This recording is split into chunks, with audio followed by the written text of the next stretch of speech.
নমস্কার, আপনাদের সবাইকে স্বাগত জানাই আমার চ্যানেল গল্পকথক রীতিতে।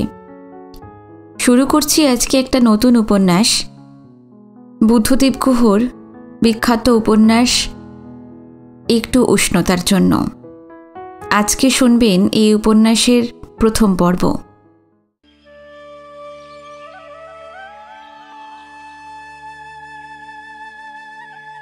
দিনের শেষ গাড়ি মরা বিকেলের হলুদ অন্ধকারে একটু আগে চলে গেছে। এখন প্ল্যাটফর্মটা ফাঁকা। এখানে ওখানে দু একজন ওঁরাও মেয়ে পুরুষ ছড়িয়ে আছে।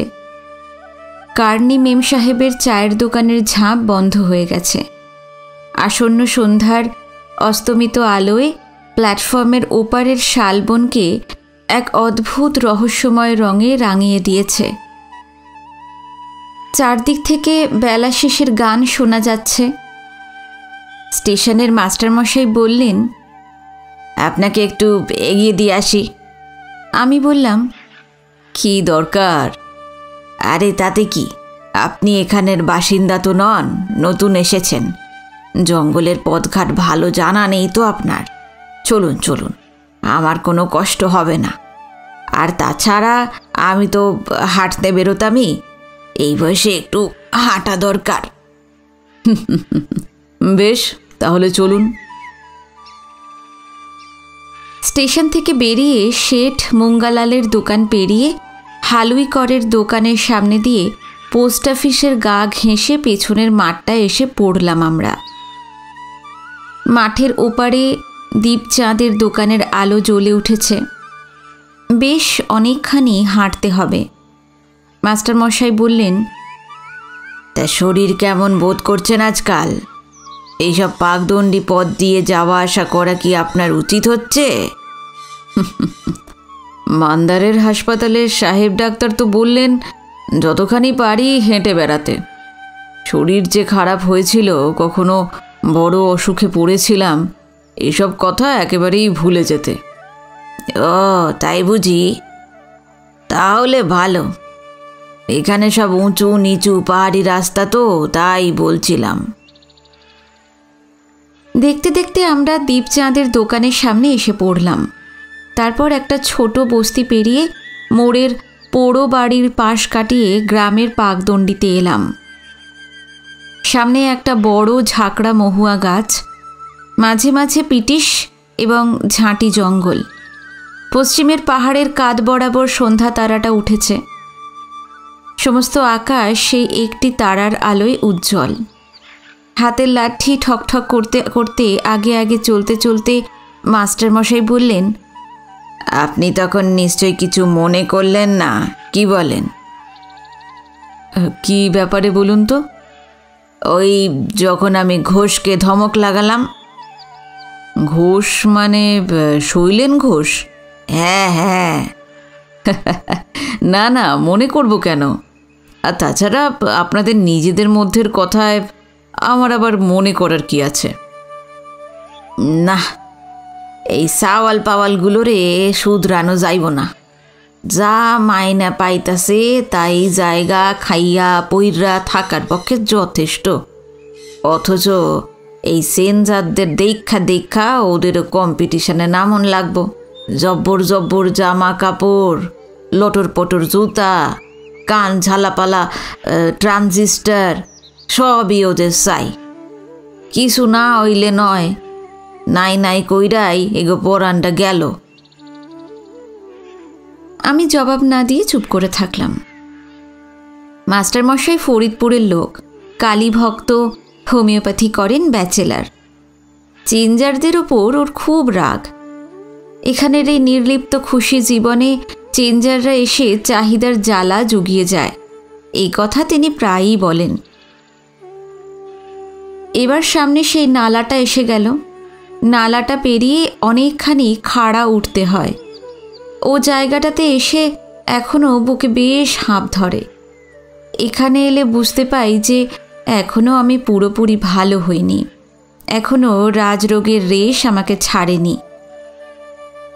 চড়াইটা উঠে এসে সেই সাদা পোড়ো বাড়িটা সন্ধ্যার অন্ধকারে দারুণ দেখায়। এখানের অনেকে বলেন যে এটা ভূতের বাড়ি। মাস্টারমশাই হাতের লাঠিটা উঁচু করে ওদিকে দেখিয়ে বললেন, এই যে সেই বাড়ি। আচ্ছা, এখান দিয়ে রাতে একা যেতে আপনার ভয় করে না মাস্টারমশাই? বুঝলেন কি না ভাই, আমি হইলাম গিয়ে কালী ভক্ত লোক, মায়ের পূজা করি, ভূত পেতনি লইয়াই তো আমাগো কারবার। সাদা পোড়ো বাড়ি পেরোনোর পর পথটা সোজা চলে গেছে খোয়াই ভরা টাঁড়ের মধ্যে দিয়ে। বাঁদিকে অনেকগুলো বড় বড় মহুয়া গাছ, সামনেতে এখন সর্ষে বনেছে ওড়া ওড়া। অন্ধকারে সব সমান মাঠ বলেই মনে হচ্ছে। এই পথের ডান দিকে 4-5 ঘর লোকের বাস, ওরাও সকলে ওঁড়াও। ওদের পোষা শুয়োর বাড়ির সামনের গোবর ল্যাপা উঠোনে ঘোঁত ঘোঁত করে ঘুরে বেড়াচ্ছে। ফারিয়া কুকুরের বাচ্চা হয়েছে, বারান্দায় খড়ের মধ্যে শুয়ে বাচ্চাগুলো কুঁই কুঁই করে ডাকছে। অন্ধকারে সর্ষে ক্ষেতের গন্ধ আর এই টুকরো টাকরা শব্দ সমষ্টি দারুণ লাগছে। সর্ষে ক্ষেত পেরিয়ে অন্ধ যাব ওঁড়াওয়ের ঘরের পাশ দিয়ে আবার ঝাঁটি জঙ্গল ভেদ করে বাড়ির পিছনের গেট দিয়ে এসে উঠলাম। মাস্টারমশাই চা না খেয়ে ফিরে যাচ্ছিলেন, আমি জোর করে ধরে আনলাম। বললাম, না না, চা না খেয়ে যাওয়া চলবে না আপনার। তারপর কিছুক্ষণ গল্পগুজব করে মাস্টারমশাই উঠে পড়লেন। লাঠি ঠকঠকিয়ে জঙ্গলের পথে মিলিয়ে গেলেন। চলতে চলতে মাঝে মাঝেই বলতে লাগলেন, জয় মা, তোর জয় হোক, জয় মা। এখানে সন্ধে হয়ে গেলে আর কিছুই করার নেই। আমার প্রতিবেশী যারা, তারা সকলেই বেশি বয়সী, মানে নিকট প্রতিবেশীরা। তারা প্রায় সকলেই হয় অ্যাংলো ইন্ডিয়ান, নয় বিদেশি। সন্ধ্যার সঙ্গে সঙ্গেই সাপার খেয়ে শুয়ে পড়েন। লালি রেঁধে বেড়ে দেয়, আমিও সকাল সকাল খেয়ে দিয়ে নিয়ে শুয়ে পড়ি। বইপত্র এখানে পাওয়ার উপায় নেই। কর্নেল ম্যাকফারসনের লাইব্রেরি আছে, খুবই ভালো, কিন্তু তার সঙ্গে আলাপ এমন ঘনিষ্ঠ হয়নি যে বই চেয়ে পড়ি। কলকাতা থেকে যেগুলো এনেছিলাম সেগুলো বহুবার পড়া হয়ে গেছে। এখন সন্ধে হলে নিজেকে অভিশপ্ত বলে মনে হয়। যার শরীর অসুস্থ, অসুস্থ মানে বহুদিন ধরে অসুস্থ, যার মনে কোনো আনন্দের আভাস মাত্র অবশিষ্ট নেই, তার পক্ষে এরকম নির্জন জায়গায় একা একা সন্ধে কাটানো শাস্তি ছাড়া আর কিছুই নয়। মাঝে মাঝে ভাবি, ভালো হয়ে গিয়ে করব কি? ভালো হয়ে কলকাতায় ফিরে আবার তো সেই জীবনেই প্রবেশ করব, যাদের সঙ্গে আমার কোনো আত্মিক যোগ নেই, কোনো সত্যিকারের সখ্যতা নেই। তাদের সঙ্গে থেকে আবার সেই দাসত্ব করব রোজকার দস্তুরের দাগা বুলব। সেও তো আরেক মৃত্যু। আমার সামনে বোধহয় শুধু বহু মৃত্যুর দ্বারই খোলা আছে। আমার শুধু এখন পথ বেছে নিতে হবে কোন মৃত্যু আমার পক্ষে সহনীয় এবং বরণীয়। এই জায়গাটায় সকাল হয় না, সকাল আসে। অনেক শিশির ঝরানো ঘাসে ভেজা পাহাড়ি পথ মারিয়ে, অনেক শঙ্খিনী নদী পেরিয়ে, সোনা গলানো পোশাক পরে এখানে সকাল আসে। কম্বলের নিচে শুয়ে আমার ঘরের টালির ছাদের ফাঁকে ফাঁকে আলোর আভাস দেখা যায়। চতুর্দিক থেকে পাখি ডেকে ওঠে। বাড়ির পেছনের পিটিশ ঝোপে পড়া টাঁড়ে তিতিরের আড্ডা। ঝগড়াটি তিতিরগুলোর গলা সবচেয়ে আগে শোনা যায়।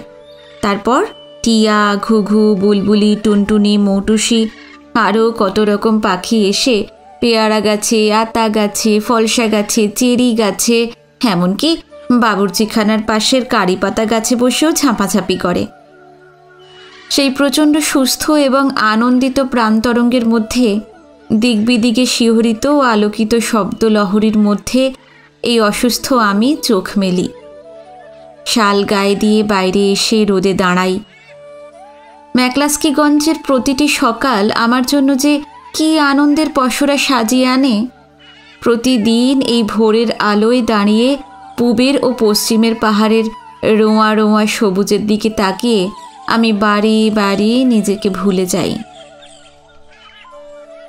রোজ প্রাতকৃত্য সেরে এসে পেয়ারাতলায় বেতের চেয়ারে বসি। মালি এখানেই চা এনে দেয়। রোদে পিঠ দিয়ে বসে থাকি। রোদটা একটু চড়লে, গ্রীবায় রোদ পড়লে আরামে চোখ বুজে আসে। তখন ইচ্ছে করে আর একবার ঘুমাই। তারপর মালু মালির সঙ্গে ঘুরে ঘুরে গাছগাছালির তদারকি করি। বাড়ির সবুজ হাতার মধ্যে ঘুরে বেড়াতে বেড়াতে মনে হয় পৃথিবীতে এই একমাত্র জায়গা। এই গাছগুলি, এই পুরানো খসে পড়া টালির ছাদের ভাড়া বাড়ি, এই পাখিদের জমিদারি, এইটুকুই একান্ত করে আমার ক্ষণকালের একার।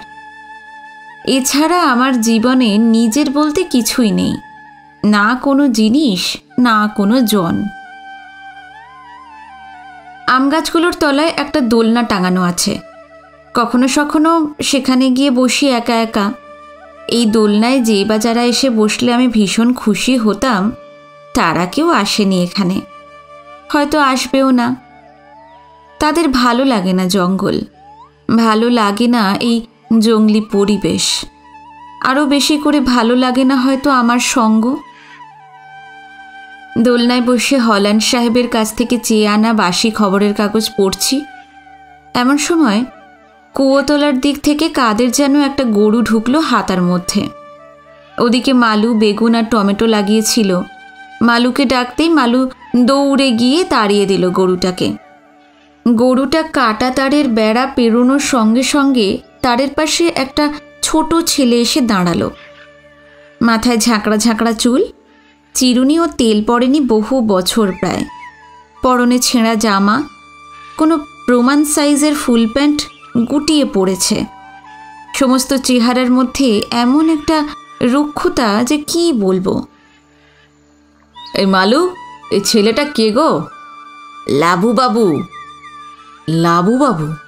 সেটা কে? লাবু বাবু ডাবু বাবুর ভাই। ও, তা ডাকো তো লাবু বাবুকে। প্রথমে লাবু বাবু আসতে চাইল না। শেষকালে যখন এসে আমার সামনে দাঁড়ালো তখন দেখলাম তার দু চোখে ভয়ের ছায়া। বয়স 10-11 হবে। হাতে গরু তাড়াবার ছোট্ট একটা লাঠি। নিচের ঠোঁটটি ফেটে দু ফাঁক হয়ে গেছে, রক্তাক্ত দেখাচ্ছে ঠোঁটটা। চোখ দুটো কটা কটা, সমস্ত শরীর এখানে প্রচণ্ড শীতে শীতার্ত। তোমার নাম কি? লাবু। কোথায় থাকো? ওইখানে, কর্নেল সাহেবের বাড়ির পাশে। বাড়িতে কে কে আছেন? মা আর দাদা। বাবা নেই? না, বাবা অনেক দিন আগে মারা গেছেন। লাবু ভাঙা ভাঙা বাংলা বলছিল। বাংলা শুনে মনে হয় না যে বাঙালি। লাবু বলল ওর ভার গরু চড়ানো, গরমের সময় মহুয়া কুড়োয়। ওদের অনেক জমি আছে, নিজেরা লাঙল দেয়, নিজেরাই গরু দোয়ায়, চাষ করে। লাবুর দাদা ডাবু খিলাড়ি স্কুলে পড়ে। লাবু চুরি করে একদিন আচার খেয়েছিল, তাই তার দাদা তাকে শান বাঁধানো বারান্দায় আছাড় দেওয়াতে তার ঠোঁট কেটে যায়। ঠান্ডায় তাই ঠোঁটখানির অমন বিভৎস অবস্থা। তুমি আসছিলে না কেন তোমাকে যখন ডাকছিলাম? লাবু স্বীকারোক্তি করল গরু ঢুকেছে বলে আমি যদি মারধর করি সেই ভয়েই ও আসতে চাইছিল না। গরুগুলো ধরে খোঁয়াড়ে দিলেও বিপদ হতো। আমি লাবুকে বিস্কিট দিলাম। বললাম, তুমি কি কি খেতে ভালোবাসো লাবু? ও বলল কিচ্ছু না। অনেক পিড়াপিড়ি করাতে বলল ছোলার ডাল আর রসগোল্লা। আচ্ছা, তোমাকে আমি ছোলার ডাল আর রসগোল্লাই খাওয়াবো। আমি কিন্তু তোমার দাদার মতো, যখনই ইচ্ছে করবে চলে আসবে, তোমার সঙ্গে আমি গল্প করব। আমাকে ভয় পেও না, বুঝলে?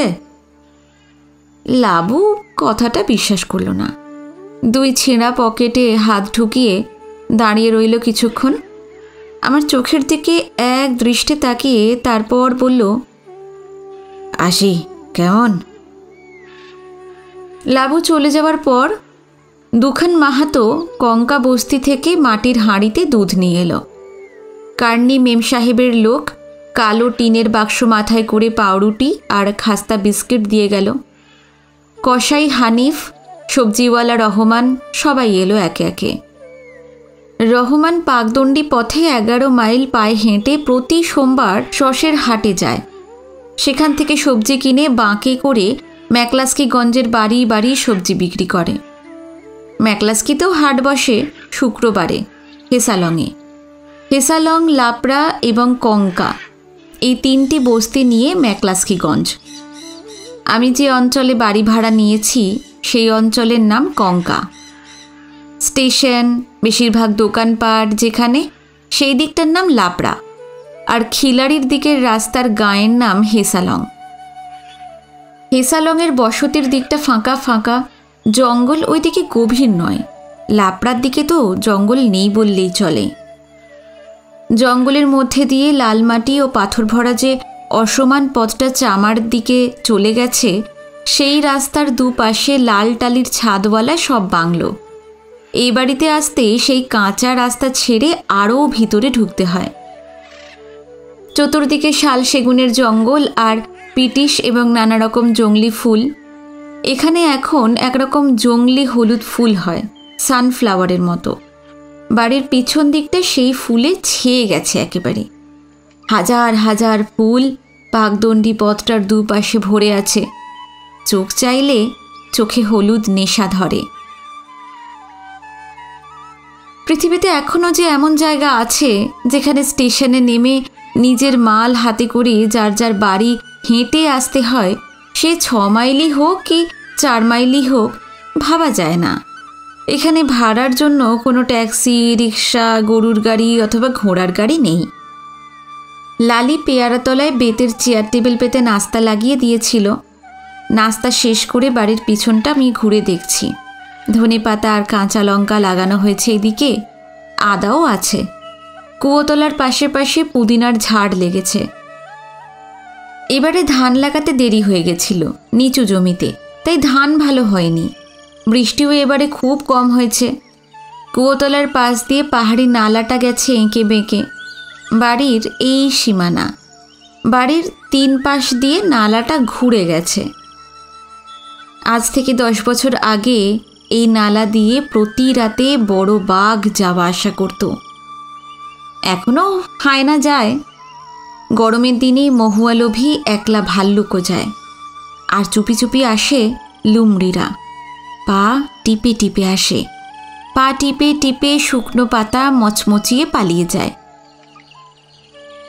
আমি প্রত্যেক রাতে শুয়ে শুয়ে তাদের যাওয়া আসার শব্দ শুনি। কখনো কখনো নেকড়ে বাঘ আসে মুরগি ও ছাগল ধরতে।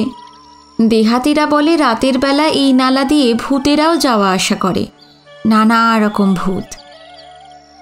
মাঝে লালির অসুখ করেছিল। একটি ছেলেকে পেয়েছিলাম রান্না করার জন্য। তাকে শুতে বলা হয়েছিল রান্নাঘরে, শীতের রাতে উনুনের গরমে আরামে শোবে বলে। প্রথম দিন কাজ করলো, তারপর প্রথম রাত পোয়ালেই দেখি সে আর ওঠে না। সকাল 8টা বাজলেও চা দেওয়ার নাম নেই।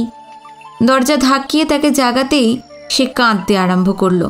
বলল, আমাকে এক্ষুনি ছুটি দিন বাবু, আমি এখানে এই জঙ্গলে কাজ করতে পারবো না। আমি শুধুলাম, কি হয়েছে?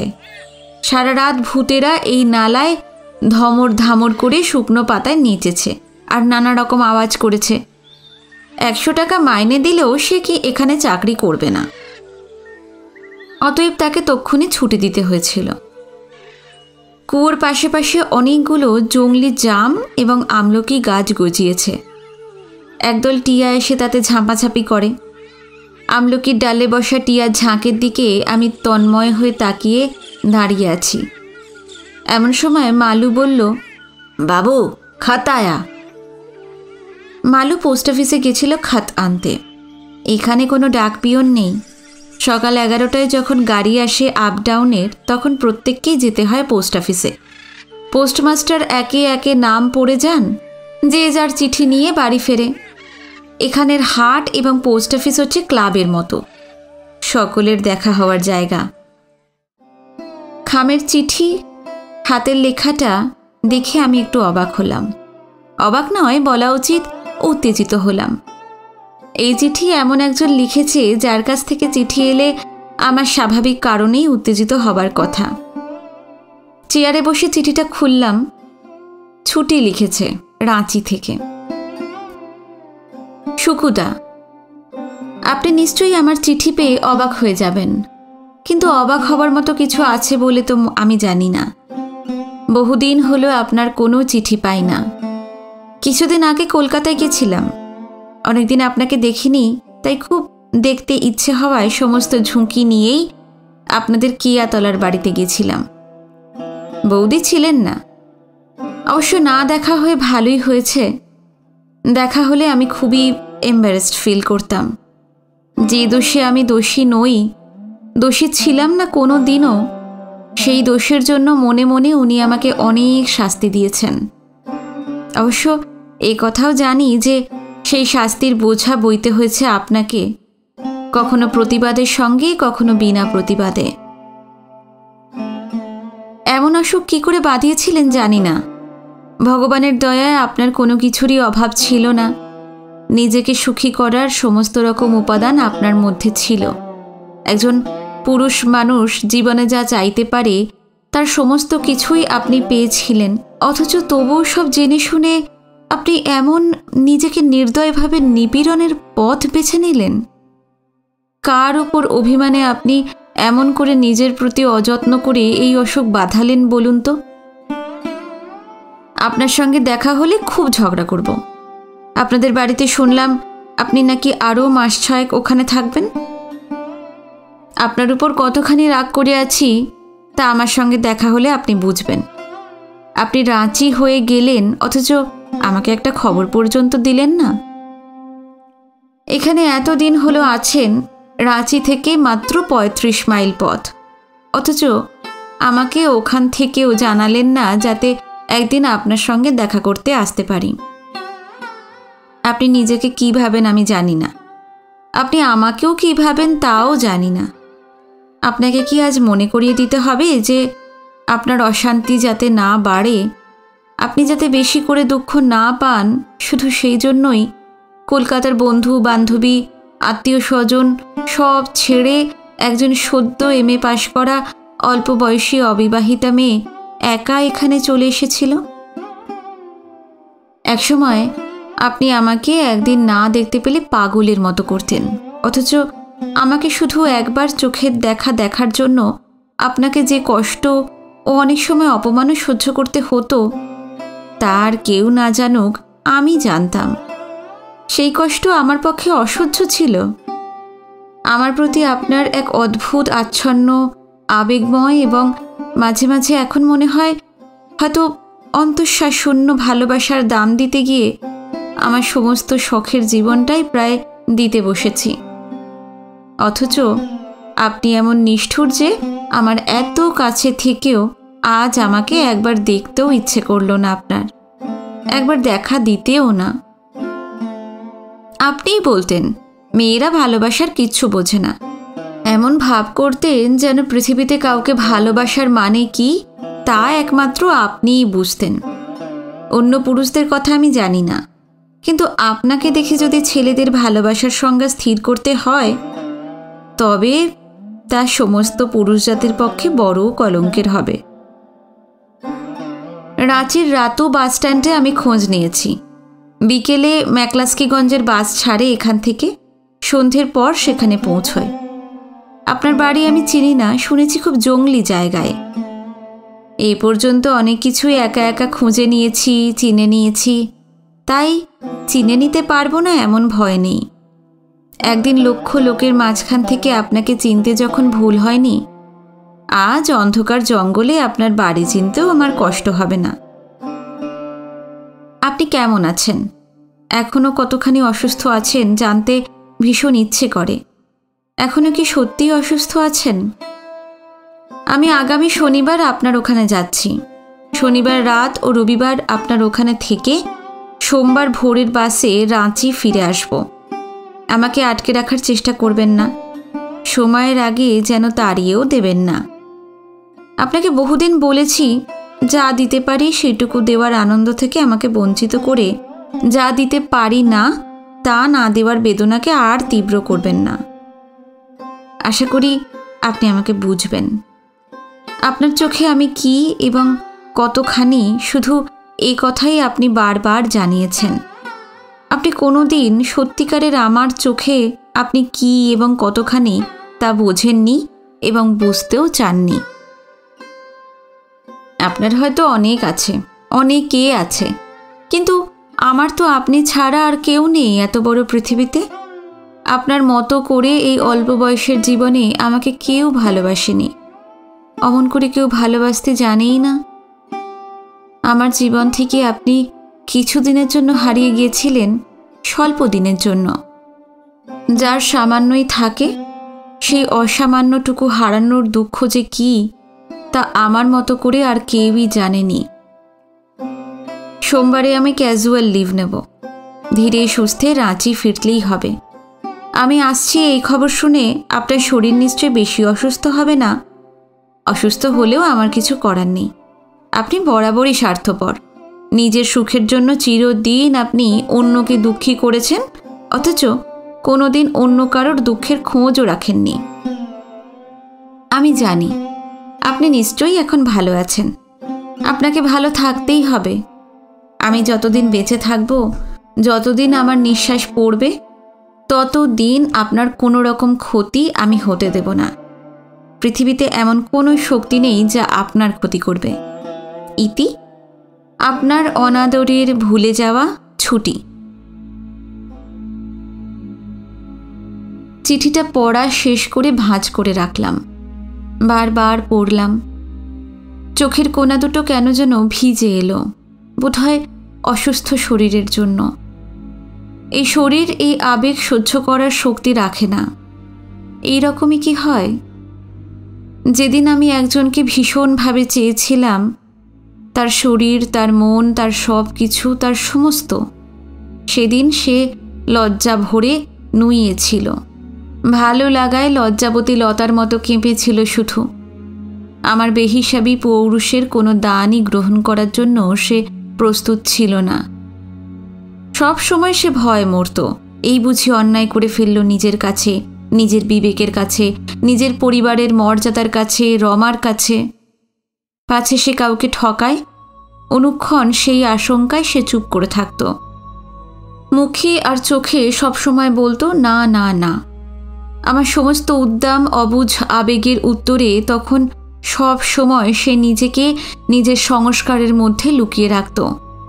সামাজিক অনুশাসনের বোরখা পরে দূর থেকে সে চোখের ঘুলঘুলি দিয়ে আমাকে দেখত, আমার সত্যিকারের রূপ জানতে চাইত। আমার সমস্ত চাওয়া শুধু তার শরীরকে পাওয়ার মধ্যেই কেন্দ্রীভূত, না তার চেয়েও বড় কোনো চাওয়া এই পৃথিবীতে আছে, যে চাওয়ায় শুকিয়ে যাওয়া মনও পুষ্পিত হয়ে ওঠে, তা ও সমস্ত অন্তর দিয়ে বুঝতে চাইত।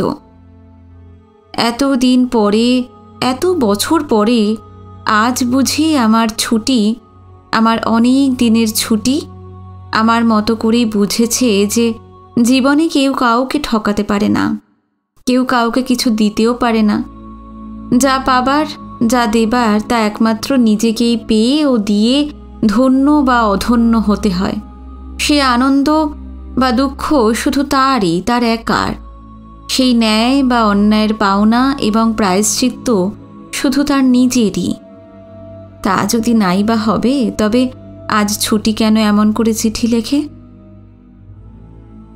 যে মুহূর্তে আমার সমস্ত মন নিজেকে নিঃশেষে এই পৃথিবী থেকে ছুটি দিতে চায়, যে মুহূর্তে বেঁচে থাকার মতো কোনো রকম অনুপ্রেরণাই আমার আর অবশিষ্ট নেই, ঠিক সেই মুহূর্তে কেন সে এমন করে আগুল খুলে চিঠি লেখে? কোনো আশ্চর্য শক্তিতে ওকে বুঝতে পেরেছে এখন আমার মনে কি হয়। আমার মন যে চিরদিনের মতো আজ ছুটি চায় সকলের থেকে, এমনকি ছুটির কাছ থেকেও, তা কি ও বুঝতে পেরেছে?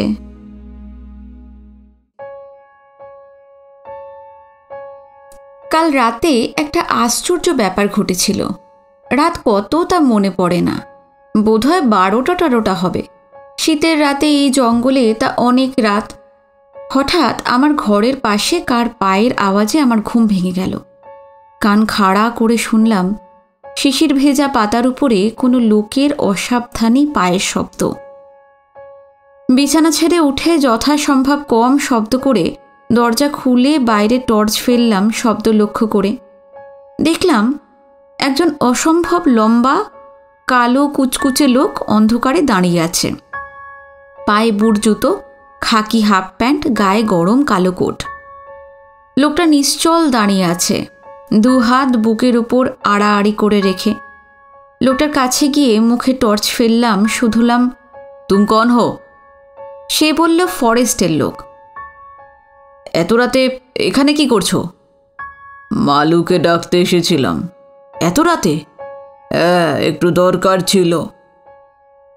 লোকটার কাছে যেতেই বুঝতে পারলাম লোকটা নেশা করেছে। মুখ দিয়ে মহুয়ার উৎকট গন্ধ বেরোচ্ছে। আমার রাগ হয়ে গেল। বললাম, এবারের হাতার মধ্যে রাতে আর কোনো দিন তোমাকে ঢুকতে দেখলে গুলি করে মাথার খুপড়ি উড়িয়ে দেব, মনে থাকে জানো? জি হুজুর, বলে পিছনের গেট দিয়ে চলে গেল। একটু পরে আমি গিয়ে শুয়ে পড়ার 5 মিনিটের মধ্যে চুড়ি ঝমঝমিয়ে কে যেন আমার জানলার পাশ দিয়ে ছুটে গেল বাইরে। তাড়াতাড়িতে জানলা খুলে টর্চ ফেলে বুধাইয়ের লাল ফুল ফুল শাড়ির পেছনটা আমি দেখতে পেলাম। বুধাই মালুদের ঘরের দিক থেকে দৌড়ে যাচ্ছিল বাইরের দিকে। দেখতে পাচ্ছি এতদিন অনেকের কানাঘুষ হয়ে যায় শুনেছি, তা সত্যি। লালির বড় মেয়ে বুধাইকে তার বর নেয় না, ও এখানেই থাকে। মেয়েটার বয়স 19-20 হবে।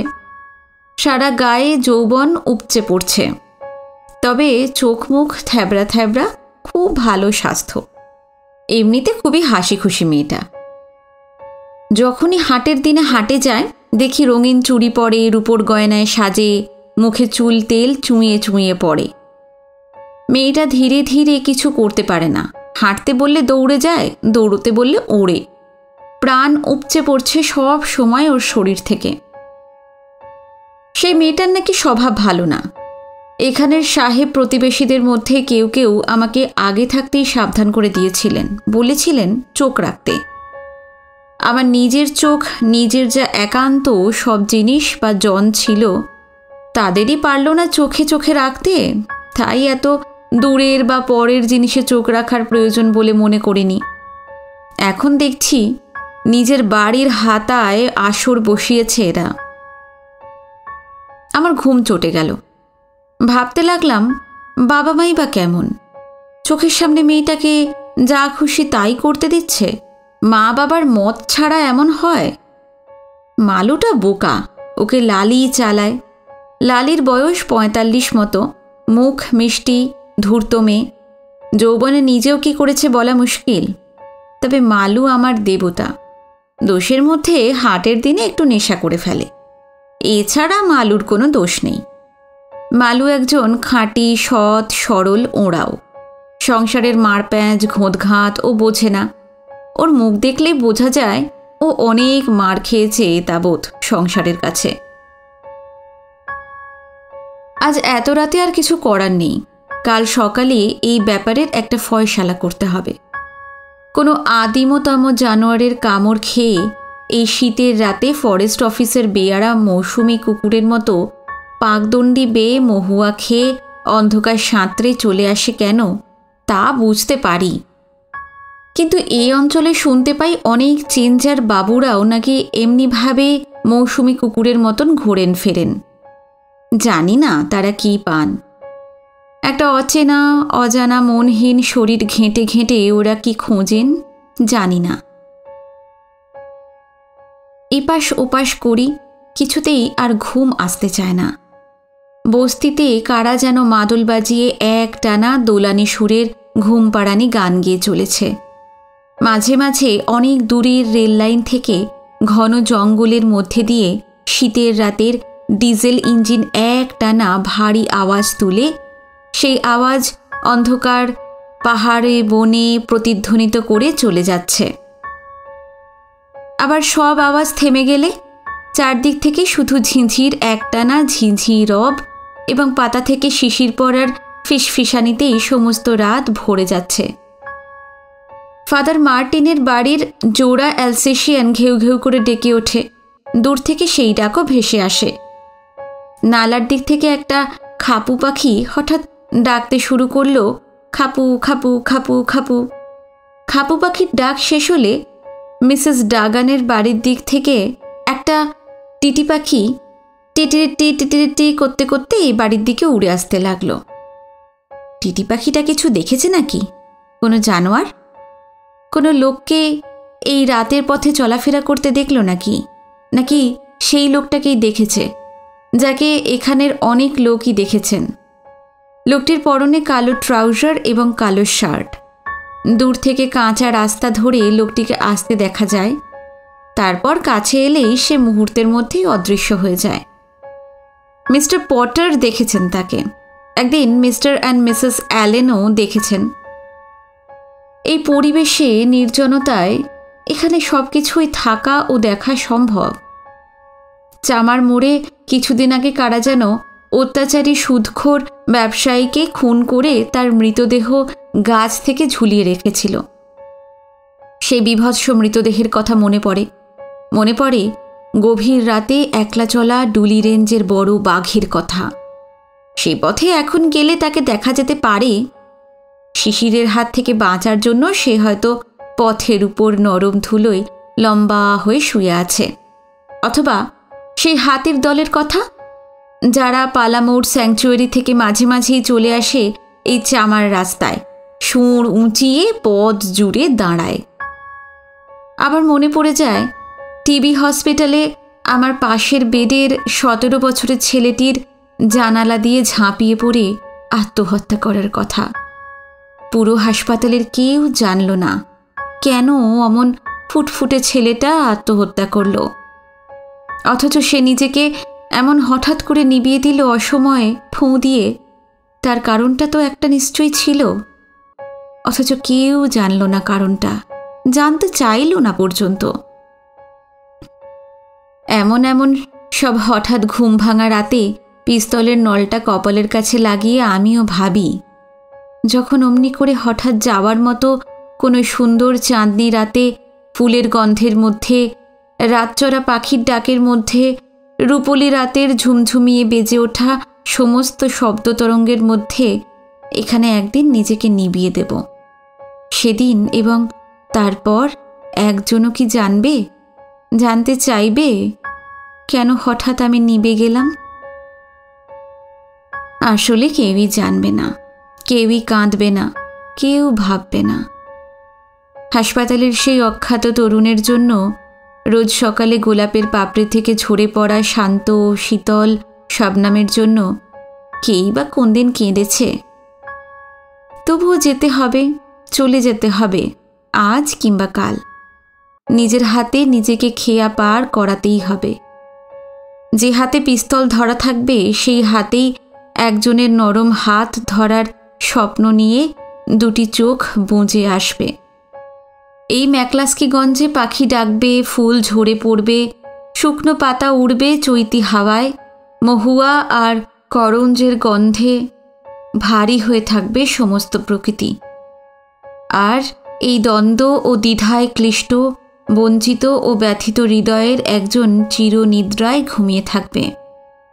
ঘুমিয়েই কি থাকবে, না আমাকেও সেই কালো ট্রাউজার আর কালো শার্ট পরা অশরীরী লোকটির মতো দেখা যাবে এই জঙ্গলের পথে পথে ঘুরে বেড়াতে?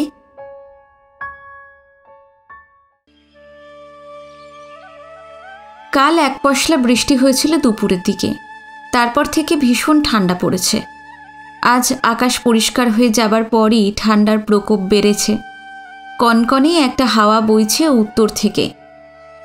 মান্দারের সাহেব ডাক্তার সকাল বিকেল দুবেলা নিয়ম করে হাঁটতে বলেছেন। এখনও ওষুধ খাবার বিরাম নেই। ঘড়ি ধরে এখনও নানা রকম ক্যাপসুল খেতে হচ্ছে, তার সঙ্গে একাধিক টনিক। লোকে বলে আজকাল যক্ষ্মা হলে কেউ মরে না। কথাটা হয়তো সত্যি, সময় মতো ধরা পড়লে কেউ মরে না। কিন্তু প্রাণে না মরলেও যে প্রাণান্তকর পরিস্থিতিতে রোগীকে পড়তে হয় তা এই রোগের রোগী মাত্রই জানেন। একটা লাংস আমার চিরদিনের মতো অকেজো হয়ে গেছে। অন্যটা নিয়ে যতদিন বাঁচি ততদিন সাবধানে বাঁচতে হবে। এইভাবে বাঁচার কোনো মানে নেই।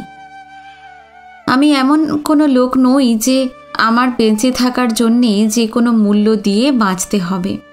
এমন কিছু মহৎ কর্ম আমার করণীয় নেই। আমি মরলে কলকাতার ময়দানে আমার স্ট্যাচু হবে না, কেউ আমাকে মিসও করবে না। তাই যেমনভাবে বাঁচতে চেয়েছিলাম তেমনভাবে বাঁচতে না পারলে আমার কাছে বেঁচে থাকাটা সম্পূর্ণ নিরর্থক। বিকালে ফুল স্লিভ সোয়েটার চাপিয়ে মাথায় গরম টুপি দিয়ে হাঁটতে বেরোচ্ছি। এমন সময় দেখি দূর থেকে প্যাট আসছে। প্যাটের একটা পা নেই, থাইয়ের কাছ থেকে কাটা ডান পাটা। ও যখন দ্বিতীয় মহাযুদ্ধে সিঙ্গাপুরে ছিল তখন বোমার টুকরোয় ওর পা জখম হয়েছিল। প্যাটের বয়স হবে 45, আমার চেয়ে অনেক বড়, কিন্তু দেখলে 35 বলে মনে হয়। ক্রাচে ভর করে ও সারা ম্যাকলাসকে ঘুরে বেড়ায়। সমস্ত সময় মুখে হাসি লেগে আছে। প্যাট বিয়ে থা করেনি। মিসেস ডাগানের বাড়ি ও দেখাশোনা করে মাসে 100 টাকার বিনিময়ে। ছোট্ট শোবার ঘরটা দেওয়ালময় পিন আপ ছবিতে মুড়ে রেখেছে। ও হেসে বলে, You see, I feel very lonely in winter nights. That's why they keep me company. They give me little warmth. প্যাট দূর থেকে বলল, Good afternoon, Mr. Bose. Good afternoon. Going for a stroll? Yeah. Come, I will accompany you. লালি এসে শুধলো এখন দুধ খাবো না ল্যাংড়া লাস্কিনের সঙ্গে বেরিয়ে এসে খাবো? আমি বললাম বেরিয়ে এসেই খাবো। এখানের দেহাতিরা লোকের নামকরণে বড় পটু, কিন্তু বড় ক্রুড। প্যাট লাস্কিনের যেহেতু একটা পা নেই, ওকে এখানে সকলেই তাই ল্যাংড়া লাস্কিন বলে। হল্যান্ড সাহেব এদের উচ্চারণে হল্যান্ডওয়া। এখানে লোকজন, অদ্ভুত প্রাগৈতিহাসিক সব প্রথা, মধ্যযুগীয় আবহাওয়া এবং নীরব নিরবচ্ছিন্ন শান্তি সব মিলিয়ে এই জায়গাটা আমি বড় ভালোবেসে ফেলেছি। এখানে সব কিছু আমার মতো। এই শান্ত ঢিলেঢালা জীবন, যেখানে 100 টাকা মাইনে পাওয়া লোককে সবাই মিলিয়নিয়ার ভাবে, যেখানে জীবন ধারণের জন্য প্রতি মুহূর্তে দৌড়োদৌড়ি নেই, অ্যাপয়েন্টমেন্ট নেই, কনফারেন্স নেই, যেখানে পথ চলতে ডিজেলের ধোঁয়া বুকের মধ্যে অবধি নিষ্পাপ শিশুদের বিষাক্ত করে না, যেখানে চাওয়া অল্প এবং প্রাপ্তির আনন্দ অনেক। এমনি জায়গায় কার না ভালো লাগে? দুঃখের বিষয় এই যে এখানে চিরদিন থাকা যায় না। যে পরিবেশে যেভাবে আমরা মানুষ, খ্যাতি, টাকা পয়সা, প্রতিপত্তির ম্যারাথন দৌড়ে যাদের ছোটবেলা থেকেই শিক্ষা দেওয়া হয়েছে, তাদের উঁচু গ্রামে বাঁধা মন ও শরীরের তার এখানে এলে ঢিলে হয়ে পড়ে। ভয় হয় মরচে ধরে যাবে, আতঙ্ক হয় এখানে বেশি দিন থাকলে কলকাতায় ফিরে প্রতিদ্বন্দ্বীদের আর জয় করতে পারবো না। তারা শিরস্ত্রাণ ছাড়াই তাদের তরোয়ালের এক এক কোপে আমাকে ক্ষতবিক্ষত করে শেষ করে দেবে। তাই সুপ্রাচীন সভ্যতার অভিশাপে অভিশপ্ত আমি আবার একসময় ফিরে যাব সেই ধুলিমলিন নোংরা আবহাওয়ায়। চোগা চাপকান পরে কোর্টে দাঁড়িয়ে ঘন্টার পর ঘন্টা সওয়াল করব, মোটা অঙ্কের চেক পূর্ব পকেটে, এবং সলিসিটর এবং মক্কেলদের সঙ্গে বাধ্য বেড়ালের মতো হেসে হেসে কথা বলবো। ইচ্ছে করুক কি না করুক, করতে হবে। বাড়ির গেট ছাড়িয়ে এসে নালা পেরোলাম। পেরুতেই চামার দিকের লাল মাটির অসমান পাথর ছড়ানো ধুলি ধূসরিত রাস্তা। একটু এগিয়ে যেতেই বাড়ি ঘর সব পিছনে পড়ে রইল। বাঁদিকে শেষ বাড়ি মিস্টার অ্যালেনের, ডান দিকে শেষ বাড়ি মিস্টার কিংয়ের, তারপর কোনো বাড়িঘর নেই। সোজা ঘন জঙ্গলের মধ্যে দিয়ে উঁচু নিচু পথটা চলে গেছে ডুলির দিকে। সেখানে একটা ফরেস্ট বাংলো আছে। ডুলির পরে আরও মাইল 2 গিয়ে রামদাগা গ্রাম। মাঝে আরও একটি গ্রাম আছে ডান দিকের উপত্যকা পেরিয়ে, তার পরের পাহাড় চূড়ায়। এই কাঁচা রাস্তাটা চামা অবধি প্রায় 8 মাইল মতো। রাস্তা খুবই খারাপ, পায়ে হেঁটে যেতেও কষ্ট, এত পাথর ছড়ানো অসমান।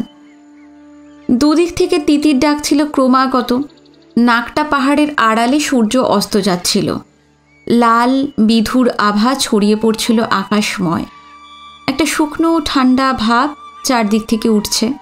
পিটিশ ঝোপ থেকে ভেজা উগ্র গন্ধ বেরোচ্ছে। মাঝে মাঝে চষা জমি, কিতারি লাগিয়েছে, মকাই লাগিয়েছে, কোথাও বা মিষ্টি আলু, ঢালে ঢালে সর্ষে লাগিয়েছে। হলুদ আঁচলে শেষবেলার লাল লেগেছে। মনে হচ্ছে হঠাৎ ঘাড়ের কাছে কার দুখানি ঠান্ডা হাত এসে চেপে বসেছে। রোদ পড়ার সঙ্গে সঙ্গে ঠান্ডাটা ঝুপ করে নেমে আসে, যেন মন্ত্র বলে। একটা পাহাড়ি বাজ উঁচু শিশু গাছের মগডালে বসে ডানা ঝাপটিয়ে দিন শেষের খবর জানালো। প্যাট আস্তে আস্তে বলল, সেদিন রিডার্স ডাইজেস্টে পড়ছিলাম একটা লেখা। কি লেখা? How evening comes. আমাদের সকলের সামনে এই সন্ধে হয় রোজ, কিন্তু আমরা কজন সেদিকে চোখ তুলে তাকাই বলো তো? দিনের শেষ এবং রাতের শুরুর মধ্যে এই যে গোধূলি লগন, এই লগনকে আমরা কজন উপলব্ধি করি? প্যাটের কথায় একটা চমক লাগলো মনে। আর কেউ করুক আর না করুক, ভগবানের দিব্যি আমি করি।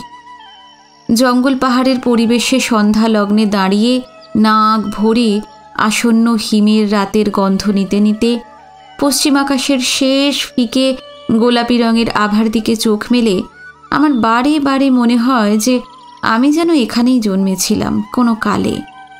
মনে হয় প্রকৃতিই আমার আসল মা, আমার আসল প্রথম এবং সর্বশেষ প্রেমিক।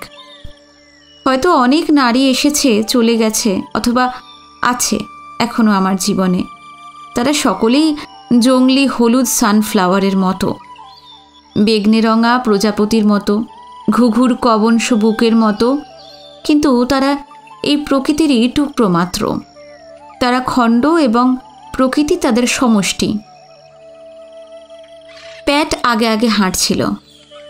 প্রথম প্রথম প্যাটের সঙ্গে আলাপ হওয়ার পর ওর জন্য সহানুভূতি হতো, অনুকম্পা হতো, কিন্তু আলাপ ঘনিষ্ঠ হবার পর দেখছি ও কারোর সহানুভূতির অপেক্ষা করে না। ইংরাজি চরিত্রের এই পুরুষালী দিকটা ও পূর্বপুরুষদের কাছ থেকে রক্তস্রোতেই পেয়েছে। ও শুঁড়িখানা থেকে 1 টাকা বোতলের 85 মদ কেনে, তারপর তাকে ওর স্পেশাল ট্রিটমেন্টে ঠিক করে নেয়। একটা টিনের কৌটোয় 1 চামচ চিনি ও 2 আনা লবঙ্গ দিয়ে পুড়িয়ে নিয়ে চিনিটুকু তারপর বোতলে ঢেলে মিশিয়ে নিয়ে ঝাঁকিয়ে নেয়। তখন সেই সাদা তরলিমার রং বদলে গিয়ে ঘন বাদামি হয়ে যায়। দেখতে রামের মতো মনে হয়। সেই নিজে বানানো রাম খায় মাঝে মধ্যে, নেশায় একা ঘরে বোঁদ হয়ে থাকে। ফিরতে ফিরতে অন্ধকার হয়ে গেল। শীতকালে জোনাকি জ্বলে না, সন্ধ্যা তারাটা দপদপ করে দিগন্তে, কোনো সুন্দরী মেয়ের কপালের নীল টিপের মতো। আমরা কেউই কথা বলছিলাম না আর। অন্ধকারে প্যাটের ক্লাচের আওয়াজ শোনা যাচ্ছে শুধু। চারিদিকে শিশিরের ফিসফিসের স্তব্ধতায় ঝিঝিদের ডাক ছাড়া আর কোনো শব্দ ছিল না। দেখতে দেখতে শনিবার এসে গেল। কাল হেসালংয়ের হাট ছিল। হাট থেকে মুরগি কিনে মুরগির ঘরে রেখেছিলাম। মিসেস কিংয়ের কাছে বলে পাঠিয়েছিলাম 1 ডজন কেকের জন্য। আগে অর্ডার না দিলে কেক পাওয়া যায় না। কার্নি মেম সাহেব রুটি তো রোজ দিচ্ছেনই, কাল যাতে ছুটির জন্য বাদ না দেন সে কথা বলে পাঠালাম। ভোরবেলা হানিফ এসে মেটে দিয়ে যাবে যাতে ব্রেকফাস্টে ও খেতে পারে। লালিকে বলে হাসানকে খবর দিয়ে পাঠালাম। হাসান বাবুর্চি। এই বাড়িতে সম্মানিত অতিথিরা কখনো কেউ এলেই হাসানের ডাক পড়ে। ভাবতেই যে কি ভালো লাগছে, আজ ছুটি আসছে আমার কাছে। বিনা নিমন্ত্রণে নিজে যেছে, নিজের সঙ্গত অধিকারে সে আসছে আজকে। অধিকার আমাদের অনেকেরই অনেক ব্যাপারে থাকে হয়তো অনেকের কাছে, কিন্তু সেই অধিকারের তাৎপর্য ও তার সীমা আমরা অনেকেই সঠিক বুঝতে পারি না। এত দিনে যে ছুটি আমার এই ভাড়া নেওয়া পর্ণকুটিরে আমার এই শূন্য জীবনে তার নিজের ভূমিকা এবং অধিকার সম্বন্ধে সচেতন হয়েছে, এই কথা মনে করেই মন খুশিতে ভরে যাচ্ছে। আমি বাইরের দিকের একটা ছোট ঘরে থাকি। সেইখানেই আমার লেখার টেবিল, টানা সব। তার পাশে একটা বড় ঘর, অন্য পাশেও একটা বড় ঘর আছে। ছুটি কোন ঘর পছন্দ করবে, কোন ঘরে সে থাকবে জানি না, তাই দু ঘরেই বিছানা পাতিয়ে রাখলাম। বিকেলে ঘরে ধূপ জ্বালিয়ে রাখলাম। ছুটি স্যুপ খেতে খুব ভালোবাসে। হাসানকে স্যুপ, চিকেন রোস্ট, পুডিং সব বানাতে বলে দিলাম। পতরাতু থেকে ম্যাকলাস্কের বিজলি আসে। মাঝে মাঝে হঠাৎ আলো নিভে যায়, নিভিয়ে দেওয়া হয় সেখান থেকে। হঠাৎ অন্ধকার হয়ে গেলে ছুটি ভয় পেতে পারে, তাই সব ঘরে ঘরে বড় মোমবাতি লাগিয়ে দিলাম। তার পাশে রাখলাম দেশলাই। গঙ্গা বাস জমার রাস্তা দিয়ে যখন প্রতিদিন যায় তখন সন্ধে হয়ে যায়। চারধারে গাঢ় অন্ধকার নেমে আসে। সব বন্দোবস্ত শেষ করে লণ্ঠন হাতে মালুকে নিয়ে ভালো করে গরম জামাকাপড় পরে আমি বড় রাস্তায় এসে দাঁড়ালাম। এখানে এই নিয়ম, যে যখন ফেরে তার বাড়ির মালি বাড়ির সামনে আলো নিয়ে দাঁড়িয়ে থাকে। গিরধারী ড্রাইভার বাস থামায়। যার যার বাড়ির পথের সামনে সে নেমে যায়। মালি মাল বই নিয়ে বাড়ি যায়। একটুক্ষণ দাঁড়িয়ে থাকার পরই দূর থেকে এবড়ো খেবড়ো রাস্তায় গোঙানি তুলে ফার্স্ট গিয়ার, সেকেন্ড গিয়ারে আসতে শোনা গেল গিরধারী ড্রাইভারের গঙ্গা বাসকে। দেখতে দেখতে হেডলাইটের আলো দেখা যেতে লাগলো। হেলতে দুলতে এগিয়ে আসতে লাগলো বাসটা। আমি একটা গাছের নিচে দাঁড়িয়েছিলাম। মালুই এগিয়ে গিয়ে পথের পাশে দাঁড়িয়ে লণ্ঠন উঁচু করে ধরল। বাসটা থামল। ভিতর থেকে মেয়েলি গলায় কে যেন হিন্দিতে বলল, মুঝকো यही उतरना है। জি মাইজি, গিরধারী বলল।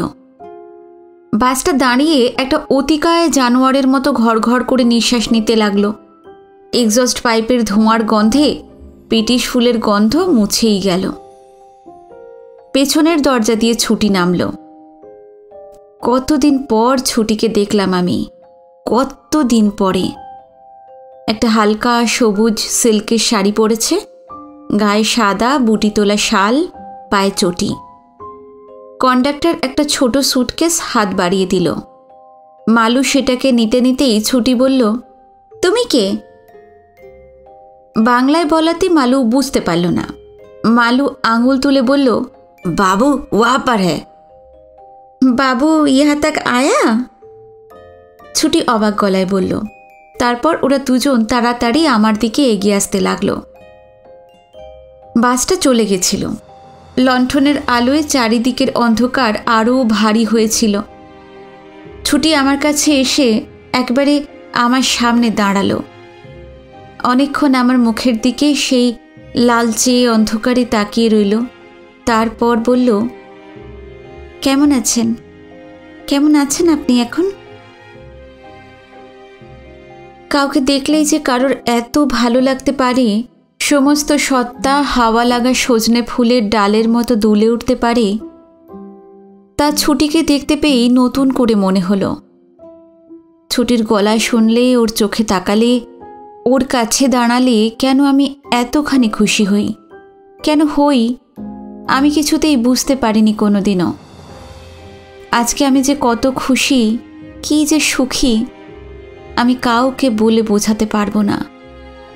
আমার স্বপ্নের, আমার দুঃখের, আমার আনন্দের, আমার দুঃখ জাগানিয়া, ঘুম ভাঙানিয়া ছুটি আজ কত দিন পরে আবার আমার সামনে এসে দাঁড়িয়েছে। মালু, লণ্ঠনটা আমার হাতে দিয়ে তুমি এগিয়ে যাও, আর গিয়ে লালিকে বলো কফির জল চড়াতে। মালু এগিয়ে গেল। তুমি কেমন আছো? কেমন আছো বলো তো? কতদিন আপনাকে ভালো করে দেখিনি। কই, টুপিটা খুলুন তো, একটু খুলুন না। তোমার স্বভাব একটুও বদলায়নি চাকরি বাকরি করেও। এই নাও, খুললাম টুপিটা। আপনি কিন্তু অনেক বদলে গেছেন। তা তো যাবই। তোমার চেয়ে বয়সে আমি অনেক বড়, বদলে যাওয়াই তো স্বাভাবিক, বয়সে এবং চেহারাতেও। বয়সের জন্য বদলাননি, আপনি নিজেকে বদলে ফেলতে চেয়েছিলেন, তাই বদলে গেছেন। কিন্তু এইভাবে নিজেকে লাভ কি হলো বলুন তো? তোমার অফিসে তোমার কাজটা কি? বক্তৃতা দেওয়া? তোমার বক্তৃতা দেওয়া অভ্যাস হয়ে গেছে দেখছি এখন। চলো, বাড়ি পৌঁছে যা বলার সব বলবে, আমি শুনব। বাড়ি কি অনেক দূর এখান থেকে? এই 1 ফার্লং মতো। তোমার কি খুব শীত করছে? হ্যাঁ হ্যাঁ, আসলে এখানে খুব শীত, রাঁচির চেয়ে বেশি শীত। হাত দুটো শীতে একেবারে কুঁকড়ে গেছে, দেখুন না। এ নাও, আমার হাতে তোমার হাতটা রাখো, এক্ষুনি গরম হয়ে যাবে। না শুকুদা, আমার সমস্ত শীতের দিনে আপনি আমার দিকে আপনার উষ্ণতার হাত বাড়িয়ে দিয়েছেন চিরদিন। আপনাকে নানাভাবে নানা জনের মারফত দুঃখী করা ছাড়া আর কিছুই কোনোদিন করতে পারিনি। এখন বোধহয় আপনার ঠান্ডা হাতের দিকে আমার হাত বাড়ানোর সময় এসেছে। আমার হাতে আপনি হাত রাখুন। ছুটি ওর হাতটা আমার হাতের দিকে বাড়িয়ে দিল। বাঁ হাতে লণ্ঠন নিয়ে হাঁটতে হাঁটতে ছুটির বাঁ হাতে আমার ডান হাত রাখলাম। অনেক অনেক দিন পরে ছুটির হাতে হাত রাখলাম। ভালোবাসা বলতে কী বোঝায় আমি জানি না, উষ্ণতা কথাটার মানে কি আমি জানতে চাইনি, কিন্তু বহুদিন পরে একজনের হাতে হাত রাখতেই আমার সমস্ত শরীর কেন যেন এমন করে ভালো লাগায় শিউরে উঠল, তাও কি আমি জানি? এই উষ্ণতা, এই আশ্লেষ, এই ভরন্ত ভালো লাগা, এর কি কোনো নাম নেই? ছুটি আমার হাতখানি ওর সুন্দর নরম আঙুলে, ওর তালুতে দৃঢ় অথচ হালকা করে ধরে রইল। আমাদের দুজনের হাতের উষ্ণতা দুজনের হাতে ছড়িয়ে গেল, কারোর হাতই আর ঠান্ডা রইল না। আমার হঠাৎ মনে হলো আমি কোনো বিরহী ঘুঘুর বুকে হাত রেখেছি। বাড়ির কাছাকাছি এসে ছুটি বলল, আপনার বাড়ির চারপাশটা কেমন তা তো দেখা হলো না। বিজুপাড়া পেরোতে না পেরোতেই চারপাশে অন্ধকার হয়ে গেল। রাঁচিতে আমার এক বন্ধু বলছিল এই জায়গাটা নাকি সত্যিই সুন্দর। সকলের সৌন্দর্য জ্ঞান তো সমান নয়, তবে তোমার চোখে হয়তো অসুন্দর লাগবে না। কাল তোমাকে সব দেখাবো ছুটি। দূর থেকে বাড়ির আলো দেখা যাচ্ছিল। ওমা, এই জঙ্গলে ইলেকট্রিসিটি আছে? বাবা, ভাবা যায় না এমন পাণ্ডববর্জিত জায়গায় ছবির মতো ছোট ছোট টালির বাংলো ইলেকট্রিক আলো জ্বলবে, বাবা। আমি কোনো জবাব দিলাম না। আমার সদ্য রোগমুক্ত শরীরাশ্রিত ক্লান্ত মনটা এমন ভালো লাগার আমেজে বুঁদ হয়েছিল যে কোনো তুচ্ছ কথা বলেই সেই আমেজ আমি নষ্ট করতে রাজি ছিলাম না। বাড়িতে ঢুকে ছুটি সব ঘর ঘুরে ঘুরে দেখল। ওর চোখ বারবার দেওয়ালের বড় বড় ফাটল ও মেঝের লম্বা লম্বা ফাটার দাগ দেখতে লাগলো। আচ্ছা, বাড়িটা এরকম কেন? চতুর্দিক ফাটা, জরাজীর্ণ। বাড়িতে যে থাকে তার মতোই তো বাড়ি হবে। বাড়িওয়ালা ভদ্রলোক যে দামে এই বাড়ি কিনেছিলেন তাতে একটা মোটরসাইকেলও কেনা যায় না। সাহেব চলে যাচ্ছিলেন অস্ট্রেলিয়া, সুবিধা মতো দাম পেয়ে কিনে নিয়েছিলেন। তবে দেখো, কাল সকালে তোমার এতটাও খারাপ লাগবে না। এই বাড়িটা বাড়ি হিসেবে ভালো নিশ্চয়ই নয়, কিন্তু বাড়ির পরিবেশটার জন্যই শুধু ভালো লাগে। ছুটি এরপর ভিতরের বসবার ঘরের বেতের চেয়ারে বসল। লালি এসে জানান দিল বাথরুমে গরম জল দেওয়া হয়ে গেছে। ছুটি উঠে হাত মুখ ধুতে বাথরুমে গেল। ও আমার পাশের ঘরেই থাকবে বলেছে। বলেছে ওর ভয় করবে ও পাশের দূরের ঘরে শুতে। বাথরুম থেকে ঘুরে এসে ছুটি কফি ঢালতে লাগলো। বলল, আপনি 1 চামচ চিনি খেতেন, এখন কি বেশি খান? আমি কফি খাবো না ছুটি। আমার খাওয়া দাওয়া এখনও নিয়ম মতো করতে হয়। বাড়তি কোনো কিছু খাওয়াই বারণ। কেন এসব বলেছে ডাক্তার? কোন ডাক্তার বলেছে? মান্দারের সাহেব ডাক্তার, যিনি এখন আমাকে দেখছেন। তাকে বলবেন যে রাঁচির লেডি ডাক্তার অন্যরকম প্রেসক্রিপশন দিয়েছেন, কফি আপনার খেতেই হবে। আমি যে দুদিন থাকবো, আমি যা খাবো, যা রাঁধবো, সবই আপনাকে খেতে হবে। আজকালকার ডাক্তাররা খালি শরীরের চিকিৎসা করেন, যেন শরীর একটা লোহার জিনিস, তার সঙ্গে মনের কোনো সম্পর্ক নেই। কফির কাপটা এগিয়ে দিতে দিতে খুব অভিমানী গলায় ছুটি বলল, সত্যি আজ এত বড় একটা অসুখ হলো, আপনার কি একবারও আমার কথা মনে পড়ল না? আমাকে একটা খবরও পাঠালেন না। কিচ্ছু বলার নেই আপনাকে আমার। কেন খবর পাঠাবো তোমাকে? তোমার মনে আছে, তুমি রাঁচি আসার আগে আমার একবার ভীষণ চোখের অসুখ হয়েছিল। আমি দিনরাত চোখের কাজ করি, তাই যখন 7 দিন চোখ বুজে পড়ে থাকতে হয়েছিল, তখন কী যে অবিশ্বাস্য অসহায়তা আর যন্ত্রণা ভোগ করেছি তা কি বলবো। চোখ বুঝলেই আমি একজনের মুখ দেখতে পেতাম, সত্যি বলছি, একজনের চোখ দেখতে পেতাম শুধু। প্রায় 5 দিনের দিনে তোমাকে নিজে ডায়াল হাতড়ে হাতড়ে ফোন করেছিলাম, বলেছিলাম একবার এসো, তুমি দেখতে এলে আমার ভালো লাগবে। তুমি কি বলেছিলে ছুটি? আপনার কি দেখার লোকের অভাব? তারপর মনে আছে কিনা জানি না তোমার, আরও অনেক কথাই বলেছিলে। আমার সেদিন সত্যিই সন্দেহ হয়েছিল যে আমার প্রতি তোমার ভালো ব্যবহারটুকু কতখানি দেখানো আর কতখানি সত্যি। তোমার উপর আমার জোর কিছু আদৌ আছে কি না, সেদিন ফোন ছেড়ে দেওয়ার পর অপমানিত মনে বসে বসে শুধু তাই আমি ভেবেছিলাম। আসলে আমার এই অসুখের কথা সেই জন্যই তোমাকে আমি জানাইনি। ভালোই করেছেন।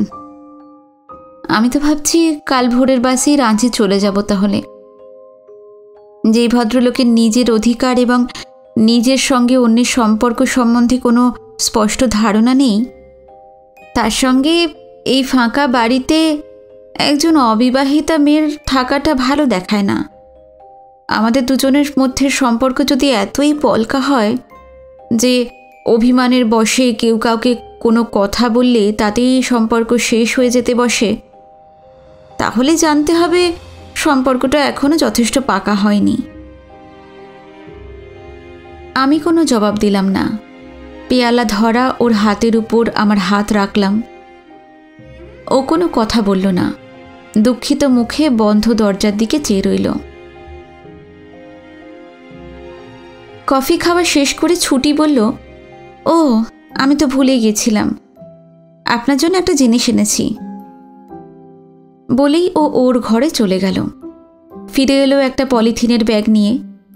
ব্যাগের মধ্যে হাত ঢুকিয়ে বলল, দেখুন তো এই পুলোভারটা আপনার গায়ে হয় কি না। একটা সুন্দর ফুল স্লিভস পুলোভার বুনেছে ছুটি, ছাই রঙা, বুকের ও হাতের কাছে সাদায় কাজ করা, আর 2টো ছাই রঙা বড় মোজা। আমি ভাবলাম এই ঠান্ডায় আপনার কাজে লাগবে। অনেকদিন আপনাকে কিছু দিইনি তো। পছন্দ হয়েছে আপনার? আমি চুপ করে রইলাম। চুপ করে ওর দিকে চেয়ে রইলাম। মাঝে মাঝে আমাদের চোখ এত কথা বলে, চুপ করে কারোর দিকে চেয়ে থাকলে চোখ অনর্গল এত বলে যে সেই সময় মুখে কিছু বলতে ইচ্ছে হয় না। আমাদের কলমের বা মুখের ভাষা কোনো দিনও বোধহয় চোখের ভাষার সমকক্ষ হতে পারবে না। আমার ছুটির চোখের দিকে চেয়ে আমি বছরের পর বছর কাটিয়ে দিতে পারি, 1000 বছর। চোখে কিছু বললে বলার কিছু বাকি থাকে যা অন্যজনে কল্পনা দিয়ে ভরিয়ে নিতে পারে। মুখে বা লিখে বললে সব নিঃশেষে বলা হয়ে যায়। নিজের হৃদয়ে গোপন ও অব্যক্ত কথার আনন্দময় বেদনা তখন হারিয়ে যায়। সে এক দারুণ নিঃস্বতা। আমার ফুসফুস হয়তো ঝাঁঝরা হয়ে গেছে, কিন্তু আমার হৃদয় এখনও তেমনই আছে। আমার হৃদয় ঠিক যেমনটি ছিল।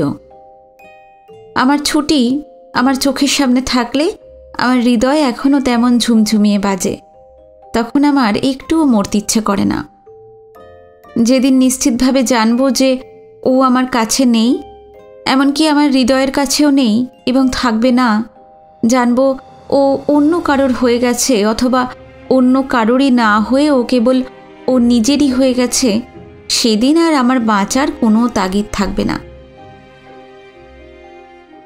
হঠাৎ ছুটি বলল, এখন আমি বিশ্বাস করতে পারছি না, আমি সত্যি ভাবতে পারছি না যে আপনি আমাকে একটা খবর পর্যন্ত দিলেন না। কি লাভ হতো বলো জানিয়ে? সকলের সব অশান্তি দূর করতে তুমি নিজেকে কলকাতা থেকে দূরে নির্বাসিত করলে। তোমার কাছে আমি কত ছোট হয়ে থাকি তা তো তুমি জানো না। আর তাছাড়া এই এমন একটা অসুখ, যে অসুখে তোমার করার কি ছিল? হাসপাতালে ভর্তি হয়েছিলাম, ডাক্তার ছিলেন, নার্সরা ছিল। রোগীকে তো এরকমভাবেই থাকতে হয়। তুমি এলে তোমার শুধু শুধু কষ্ট হতো। চিকিৎসা নাই বা করলাম, সেবা নাই বা করলাম, আপনার কাছে তো থাকতে পারতাম। তোমার কি ধারণা তুমি কখনো আমার থেকে দূরে থাকো? আমার সঙ্গে তুমি তো সবসময়ই থাকো, সমস্ত সময়। এতগুলো বছরে মনে পড়ে না কখনো যে তোমার কথা একবারও না ভেবে একদিনও আমার ঘুম এসেছে, অথবা তোমার মুখ না মনে পড়ে আমার ঘুম ভেঙেছে? তুমি কি কখনো জানোনি যে তুমি সবসময় আমার সঙ্গে থাকো? ছুটি ওর বড় বড় বুদ্ধিদীপ্ত চোখ দুটি তুলে আমার দিকে চাইল, কোনো জবাব দিল না কথার। লালি খাবার লাগিয়ে দিয়েছিল। খাবার ঘরে যেতে যেতে বললাম, তুমি কিন্তু খাবার সময় দূরে বসে খাবে। আমার গ্লাস, আমার কাপ সব আলাদা করে রাখবে, আর আমার ঘরে মোটেও ঢুকবে না। তুমি ভালো করেই জানো এই রোগের বিশ্বাস নেই। যতখানি পারো আমার ছোঁয়া বাঁচিয়ে চলবে। বুঝেছি, আপনি যেমন সবসময় আমার ছোঁয়া বাঁচিয়ে চলছেন, তাই তো? আমরা গিয়ে খাবার টেবিলে বসলাম। সস্তা লোহার ফোল্ডিং টেবিল, ফোল্ডিং চেয়ার, ফাটা দেওয়াল, ফাটা মেঝে। এই ঘরটা প্রচণ্ড ঠান্ডা। খাবার ঘরের পাশেই রান্নাঘর, মধ্যে এক ফালি ঢাকা বারান্দা, কিন্তু দুপাশ খোলা। আর রান্নাঘরটা উত্তরে। এমন হাওয়া আসে যে বলার নয়। হাওয়া আসুক আর নাই আসুক, এই ঘরটা বড়ই ঠান্ডা হয়ে থাকে সব সময়। দিনের কোনো সময়ই এই ঘরে রোদ ঢোকে না। ছুটি শালটা ভালো করে মুড়ে বসল। ঠান্ডায় ওর ঠোঁট শুকিয়ে গেছে, কিন্তু ছুটি আমার মুখোমুখি বসেছে। তাই আমার মনে হচ্ছে এই ফুটো ফাটা ঘর, এই সামান্য আসবাবের দৈন্য, সব কিছুই ছুটি এসেছে বলে অসামান্য হয়ে উঠেছে। হাসান এসে গরম স্যুপ দিয়ে গেল। শিগগির খাও, নইলে 2 মিনিটের মধ্যে কিন্তু ঠান্ডা হয়ে যাবে। শুকুদা, আমার কিন্তু ভীষণ শীত করছে বলে টেবিলের নিচ দিয়ে হাত বাড়িয়ে আমার হাঁটুতে হাত রাখল। আমার হাত ওর হাতে নিয়ে ওর হাত আমি গরম করে দিলাম। লালি ভাঁড়ার থেকে আচারের টিনটা বের করে আনলো। ছুটি দেখে প্রায় চিৎকার করে উঠল, এ কি, এই আচার আপনি কোথায় পেলেন? আশ্চর্য, কবে কলকাতায় বলেছিলাম ভালোবাসি, আর আপনি সেই কথা মনে করে রেখেছেন? বলুন না, কোথায় পেলেন? খিলাড়ি থেকে আনিয়েছি। আপনার মনেও থাকে? আশ্চর্য, সব খুঁটিনাটি কথা মনে করে রেখেছেন। থাকে থাকে, সমস্ত খুঁটিনাটি কথা আমার মনে থাকে। যা মনে রাখতে ইচ্ছা হয় সেগুলোই সব মনে থাকে। তাহলে তো এই আচার রাঁচিতেও পাওয়া যাবে। আশ্চর্য, এত ভালোবাসি অথচ আমার নিজের একবারও মনে হয়নি যে আমি রাঁচিতে খোঁজ করি। তা তো হলো, এখন আচার খাবে কি দিয়ে? আজ তো তোমার জন্য একেবারে সাহেবি রান্না হয়েছে। তো কি হয়েছে, কালকে খাবো। কাল আর কিচ্ছু খাবো না, শুধু আচার দিয়ে 1 থালা ভাত খাবো। পাগলি একটা। খাওয়া দাওয়ার পর মধ্যের ছোট ড্রয়িং রুমে চেয়ারের ওপর পা তুলে শাল মুড়ে শাড়ি টেনে বসলো ছুটি। উফ, কি ঠান্ডা এখানে। মশলা খাবেন? কটা বাজে বলুন তো? ওর ব্যাগ থেকে একটা কৌটো বের করে একটু মশলা দিল আমাকে। 10টা। তবে আজ আর গল্প নয়, এতখানি বাসে এসেছো, আজ তাড়াতাড়ি শুয়ে পড়ো। আজকাল ভোরে কখন ওঠো তুমি? 9টা না 10টা? আগে না স্যার, নিজের অনেক কাজ করতে হয় ভোরে উঠে। আমি কি আর সেই আরামি আদুরে মেয়েটি আছি? এখন অনেক শক্ত হয়েছি আমি, অনেক কিছু করতে হয় আমাকে নিজের জন্য। কাল দেখতেই পাবেন কখন উঠি। কাল কোন সময় কি খাবে এখনই বলে রাখো, হাসানকে আমি সব বুঝিয়ে রাখছি। দেখুন, আপনার ওই বাবুর্চি ফাবুর্চি ভালো রাঁধতে পারে হয়তো, কিন্তু আমার ওইসবের দরকার নেই। আর তাছাড়া আপনাকে পরিষ্কার আমি বলে রাখি, কালকে আমি সব রাঁধব। আমি আমার যা খুশি আপনাকে রেঁধে খাওয়াবো। হ্যাঁ ঠিক আছে, কিন্তু চারিদিকে এত সুন্দর জায়গা আছে তোমাকে দেখাবার, তোমাকে নিয়ে যাবার, যে তুমি একদিনের জন্য এসে হেসেলে ঢুকবে, এটা মোটেই ভালো হবে না। হুম, যে রাঁধে সে যেন চুল বাঁধে না। হ্যাঁ তা হয়তো বাঁধে, কিন্তু তুমি এমনিতেই রোজ অনেক কষ্ট করো। আমার কাছে যখনই আসবে তখন অন্তত তোমাকে একটু আরামে রাখতে দিও। তুমি এখানে সুন্দর করে সাজবে, সকাল বিকেল চারিদিকে বেরিয়ে বেড়াবে, খিদের সময় এসে খাবে, ব্যাস। এখানে তোমাকে আর কিচ্ছু করতে হবে না। না, তা বললে হবে না। তাহলে একটা রফা হোক, হাসান রাঁধবে, কিন্তু তুমি শুধু একটা পদ রাঁধবে, কেমন? বেশ, ঠিক আছে, তাই হবে। চলুন শুয়ে পড়া যাক। ওর সঙ্গে আমি ঘরে গেলাম, বললাম, রাতে ভয় পাবে না তো? ভয় পেলে আমাকে ডেকো, কিন্তু আমি পাশেই থাকবো। আর এই যে তোমার বালিশের নিচে একটা টর্চ রইল, আর এই বোতলে খাবার জল, গ্লাস, আর বাথরুমের আলোটা জ্বালিয়ে রাখতে পারো ভয় করলে। আর হ্যাঁ, ভোরে আমার জন্য তোমার তাড়াতাড়ি ওঠার দরকার নেই, ওদিকের ঘরের বাথরুম ব্যবহার করব আমি। যতক্ষণ ভালো লাগে তুমি ঘুমিও, আর মধ্যের দরজাটা ভেজিয়ে রেখো, কোনো ভয় নেই। বুঝলাম। আপনার ঘরে চলুন দেখি। আমার ঘরে এসে ও বলল, নিন শুয়ে পড়ুন, আপনার মশারি আমি গুঁজে দিচ্ছি। না না, তুমি আগে শো, আমার এখন অনেক কাজ বাকি। সব ঘরের দরজা বন্ধ করতে হবে, বাতি নেভাতে হবে, তুমি আগে শুয়ে পড়ো। তাহলে মশারিটা ফেলে গুঁজে দিয়ে যাই অন্তত। বলেই মশারিটা ফেলে গুঁজতে লাগলো। টেবিলের উপর লেখার কাগজগুলো ছিল। ও শুধুলো, এখন কি লিখছেন? এই ম্যাকলাস্কিগঞ্জের পটভূমিতে একটা উপন্যাস আরম্ভ করেছি। আর কি লিখছি তোমার জেনে তো কি লাভ? তোমার কি আর আমার লেখা পড়ার অবকাশ হয় এখন? তা তো বলবেনই। আপনি তো আর বলেন না কোথায় লিখছেন। কি করে যে এখানে আপনার সব লেখা খুঁজে বের করি তা আমিই জানি। জানেন তো, খুব ভালো লাগে যে। কি হলো? কি ভালো লাগে? খুব ভালো লাগে যে যখন কেউ আপনার লেখার প্রশংসা করে। বলেই আমার চোখের দিকে চাইল ছুটি। আমি ওর চোখে চাইলাম। কিছুক্ষণ আমার দিকে তাকিয়ে রইল, তারপর কথা না বলেই মশারি গুঁজতে লাগলো। মশারি গোঁজা শেষ হলেই ও বলল, আমি শুতে যাচ্ছি। এই রে, একদম ভুলে গেছিলাম, বিজয়ের পরে দেখা আপনাকে প্রণাম করতেই মনে ছিল না। বলেই নিচু হয়ে আমাকে প্রণাম করল। আমি ওকে দুহাত ধরে টেনে তুললাম। টেনে তুলে ওর চওড়া সাদা পরিচ্ছন্ন সিঁথিতে একটা চুমু খেলাম। ও ছটফট করে উঠল। তারপর ওর মুখ লজ্জায় লাল হয়ে গেল। আমি দুষ্টুমি করে বললাম, তোমাকে একবার আদর করতে খুব ইচ্ছে করছে, কিন্তু আমার ঠোঁটে এখন রাজরোগের বীজাণু, তোমার মুখের কাছে মুখ নেওয়া সম্ভব নয়। থাক, অত আদর করে আর কাজ নেই, আমি যাই। ছুটি গিয়ে শুয়ে পড়ল। ওর দরজা বন্ধ করার আওয়াজ শুনলাম। এরপর আমি একে একে খাবার ঘর, বাইরের ঘর, সব ঘরের দরজা বন্ধ করে আলো নিভিয়ে ভিতরের বসবার ঘরে এলাম। বৃষ্টির সময় ফায়ার প্লেসের চুল্লি দিয়ে জল গড়িয়ে এসেছে ভিতরে। দেওয়ালে তার দাগ হয়ে গেছে, কিছু নোংরাও এসে জমেছে ভিতরে জলের সঙ্গে। কাল এগুলো পরিষ্কার করে ফায়ার প্লেসে আগুন জ্বালাবার বন্দোবস্ত করতে হবে, নইলে ছুটিটার বড় কষ্ট হচ্ছে ঠান্ডায়। ফায়ার প্লেসের কাছ থেকে সরে এসে আলো নিভাতে যাব বসবার ঘরে, এমন সময় ছুটির ঘরের দরজা খুলে গেল খুট করে।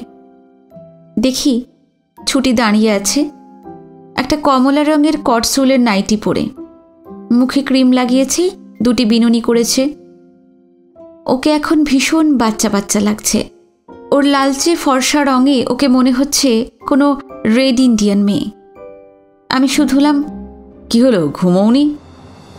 না।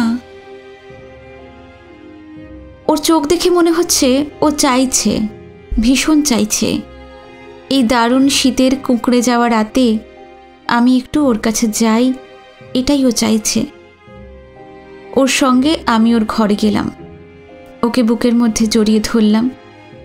নাইটিতে ঢাকা ওর বুকে আমার বুক রাখলাম। ও ভালো লাগায় শিউরে শিউরে উঠতে লাগলো আর মুখে বলতে লাগলো, অসভ্য, আপনি একটা অসভ্য। ছুটি, আমার সোনা।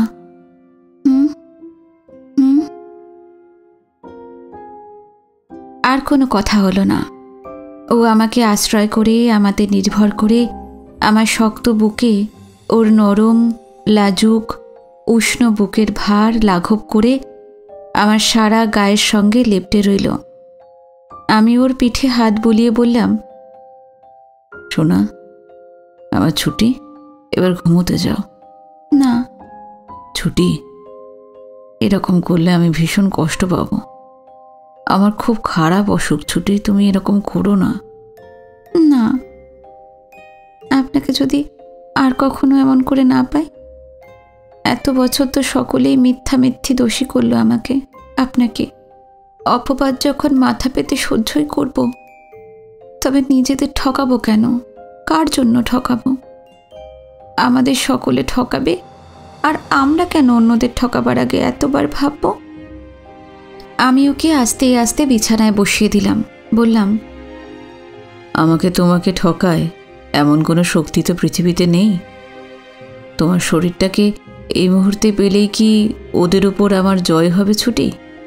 এই যে তুমি আমার সামনে বসে আছো, এই যে তোমার সমস্ত তুমি, তোমার মন, তোমার সুগন্ধি শরীরের তুমি, এই সমস্ত তুমি তো আমার চিরদিনের। যে চিরদিনের, যা বরাবরের, তাকে অত তাড়াতাড়ি পেতে নেই। তোমার শরীর তো আমারই, যখনই আমি পেতে চাইব তখনই পাবো। এর জন্য এত অধীরতা কেন তোমার? আমি তো এই মুহূর্তে তোমাকে বুকে জড়িয়েই খুশি।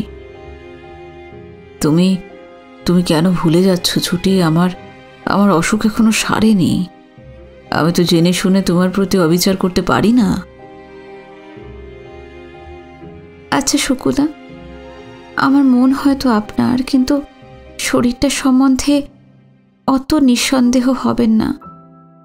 আমার শরীর তো আমারই, আমার একার। এই শরীর অন্য কারোর নয়। আমি জানি আমার মন আপনার ডাকে চিরদিন সাড়া দেবে, কিন্তু ভয় হয় যদি শরীর না দেয়। আমার ভারী ভয় হয় শুকুদা, যদি কখনো এমন হয় যে আপনি কিছু চাইলেন আমার কাছে, কিন্তু আমি তা দিতে পারলাম না। আমি জানি না আবার কবে, কতদিন পরে আপনাকে এমনভাবে, এমন নির্জনতায় এইরকম আপনার নিজের কাছে পাবো। পরে কিন্তু আমাকে দোষ দেবেন না। আপনি বলতে পারবেন না আপনার ছুটির কিছুমাত্র অদেয় ছিল আপনাকে। না, কখনো বলবো না ছুটি, এই কথা আমি তোমাকে কখনো বলবো না। তুমি দেখো, কোনো দিনও বলবো না।